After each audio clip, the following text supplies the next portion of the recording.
با مقصد پیشگیری جلب جوانان به صف سازمان‌های اکستریمیستی و تروریستی و اشتراک آنها در نزاع‌های مسلحانه دولت‌های خارجی در جامعه دهات گلستان ناحیه واسع و آخرین نمایندگان مقامات‌های حفظ حقوق با ساکنان دهات دایر گردید. این جمعیت را رئیس ناحیه پیش برده قید کرد که سال‌های اخیر تروریسم و اکستریمیسم به خطر گلوبالی تبدیل یافته جهان معاصر را به تشویش آورده است.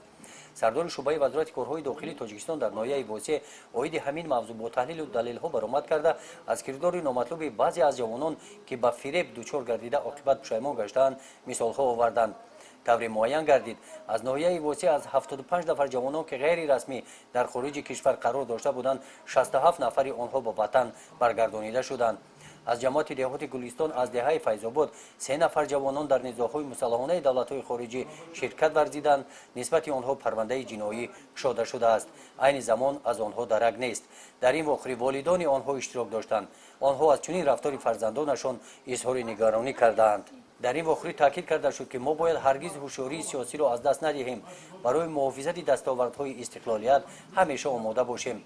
کنستیتوسیا و قانون‌های جمهوری تاجیکستان درباره تنظیم عنعنه و جشن و مراسم‌ها در جمهوری تاجیکستان و درباره مسئولیت پدر و مادر در تعلیم و تربیت فرزند را رعایت نماییم.